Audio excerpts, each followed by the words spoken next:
दोस्तों, जाति, धर्म और इस तरह के बहुत सारे झगड़े भारत में इतिहास में ऐसे छपे हुए हैं कि जिसे ना भुलाया जा सकता है ना ही मिटाया जा सकता है। जाति धर्म के अलावा दोस्तों एक ऐसा भी भेदभाव हमारे भारत के इतिहास में मिलता है जो कि बहुत ही घिनौना सच है। चाहे लोग उसे माने या ना माने, लोग उसे लाख जुटलाएं, लेकिन वो सच इतिहास में पूरी तरह से लिखा हुआ है और तहरीर करदा है, और वो है ऊंच नीच जाति का भेदभाव।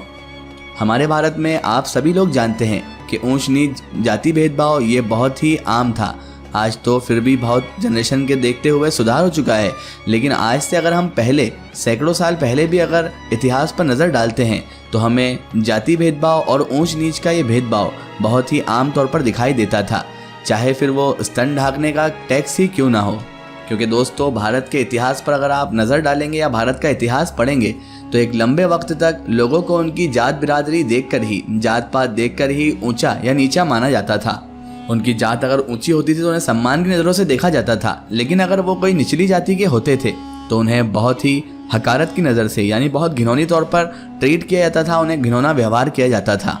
और दोस्तों ये हम नहीं बल्कि भारत का इतिहास ही कह रहा है। आप अगर कोई भी इतिहास से रिलेटेड बुक पढ़ेंगे तो आपको उसमें कहीं ना कहीं जाति भेदभाव की ये घिनौनी बीमारी ज़रूर मिल जाएगी। और इसी ऊंच नीच की जाति की वजह से ही और इसी प्रथा की वजह से ही लोगों के साथ बहुत ही घिनौना भेदभाव भी किया जाता था। और इतना ही नहीं दोस्तों, इतिहास में तो ऐसा भी देखा गया है कि ऊंची जाति के लोग अपने आप को ऊंचा और अच्छा और शुद्ध दिखाने के लिए निचली जाति लोगों को नीचा दिखाने के लिए इन निचली जाति के लोगों पर ना सिर्फ जुल्म सितम किया करते थे, ना सिर्फ उन पर अत्याचार किया करते थे, बल्कि यही ऊंची जाति के लोग वक्त वक्त पर इन निचली जाति के लोगों पर तरह तरह के कानून भी लागू कर दिया करते थे। और ऐसे कानून होते थे जिन्हें सुनकर ही एक आम इंसान के रोंगटे खड़े हो जाएं, एक आम इंसान हैरत में पड़ जाए कि क्या वाकई में ऐसा भी कोई इंसान किसी इंसान के साथ कर सकता है। ऐसे कानून जो कि न सिर्फ हद से ज्यादा खतरनाक और डरावने हुआ करते थे, बल्कि कभी कभी तो ये कानून बेइंतहा घिनौने और शर्मनाक भी हुआ करते थे। दोस्तों वैसे तो इस बारे में आपको इतिहास में सब कुछ मिल जाएगा, लेकिन आज हम आपको ऐसे ही एक घिनौने कानून के बारे में बताएंगे, ऐसी ही एक शर्मनाक कानून के बारे में आपको बताएंगे जिसे सुनकर आपका खून भी खौलने लगेगा और आप भी कहेंगे कि वाकई ये बहुत ही घिनौना कानून है। और दोस्तों इस कानून को पिछले सैकड़ों बल्कि हजारों सालों से भारत में रहने वाले ऊंची जाति के लोगों की तरफ से निचली जाति के लोगों के ऊपर लागू किया गया था, वो भी ज़बरदस्ती। और ये एक ऐसा कानून था जिसे कोई भी आम इंसान मानने से इनकार कर दे।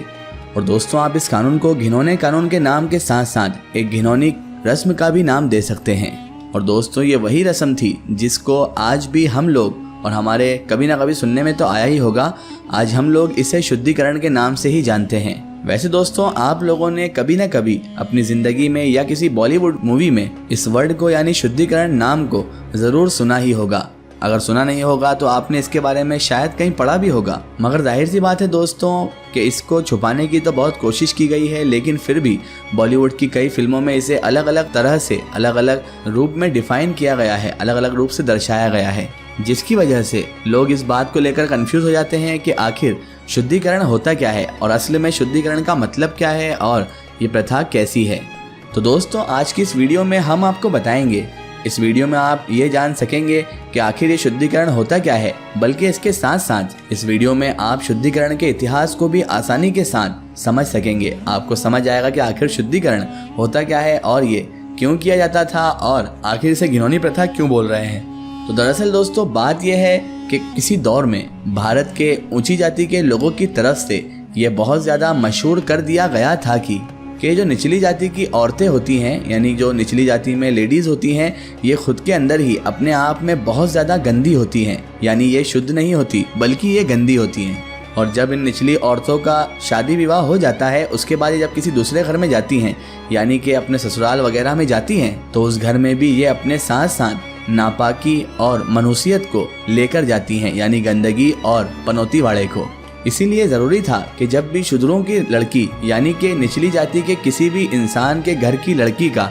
विवाह हो या कभी उस निचली जाति की लड़की की शादी हो रही हो, तो वो शादी से पहले इस नई दुल्हन का शुद्धिकरण ज़रूर करवा लें, ताकि वो लड़की न सिर्फ इस रस्म के जरिए से शुद्ध, पाक और पवित्र हो जाए, बल्कि वो लोग भी उन आफतों, बुराइयों और मनुष्यत से बच सकें जो कि एक निचली जाति की लड़की शादी के बाद उसके ससुराल में लेकर आती थी। और दोस्तों, आपको जानकर हैरानी होगी कि ये चीज़ निचली जाति के लोगों पर न सिर्फ मजहबी यानी धार्मिक तौर पर, बल्कि ये तो कानूनी तौर पर भी उन पर लागू कर दी गई थी। चाहे वो माने या ना माने, लेकिन ये चीज़ करना उन पर कानूनी तौर पर लागू कर दी गई थी।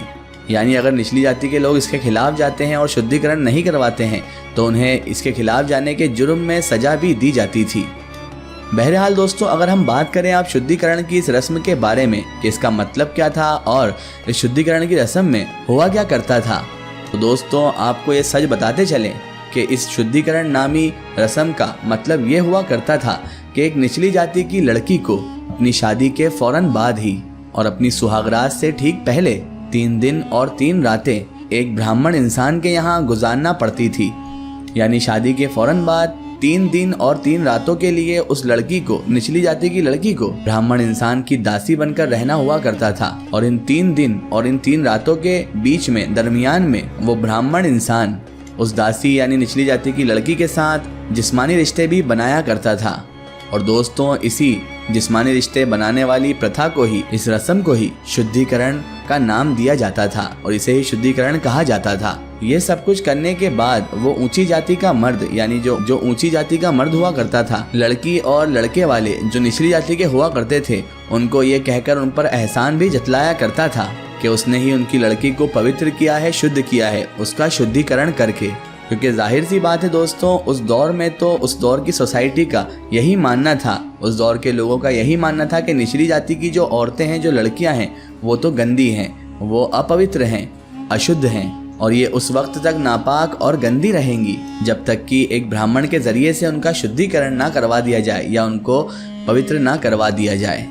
बदकिस्मती से ये घिनौनी रस्म, ये घिनौना कानून हमारे भारत में एक लंबे वक्त तक चलता रहा था। जाहिर है दोस्तों, ये कोई आम रस्म नहीं थी, बल्कि ये रस्म यानी ये कानून तो खुले तौर पर औरतों के ऊपर एक बड़ा जुल्म हुआ करता था। इसीलिए दुनिया के इतिहास के दूसरे बुरे रस्मों रिवाज की ही तरह, बुरे कानूनों की ही तरह, इस शुद्धिकरण नाम की घिनौनी रस्म को भी एक न एक दिन तो खत्म होना ही था। फिलहाल दोस्तों, उसके बाद दौर आया सन 1817 का, कि जब हमारे देश भारत को लगभग पूरी तरह से अंग्रेज ही कंट्रोल करने लगे थे। अंग्रेजों ने ही पहली बार इस कानून पर बड़ी खतरनाक तरीके से शिकंजा कसा था और इस पर पूरी तरह से न सिर्फ उन लोगों ने पाबंदी लगाई, बल्कि इसके खिलाफ सख्त से सख्त एक्शन भी अंग्रेजों ने ही लिए थे, जिसका नतीजा ये हुआ कि वक्त के साथ साथ फिर धीरे धीरे ये रस्म जो थी वो पूरी तरीके से खत्म ही हो गई। फिलहाल आज की हमारी वीडियो में बस इतना ही। अगर ये वीडियो आपको पसंद आई है तो इसे ज़्यादा से ज़्यादा शेयर करें और इसे अपने फ्रेंड सर्कल, अपने रिश्तेदारों तक ज़रूर पहुंचाएं।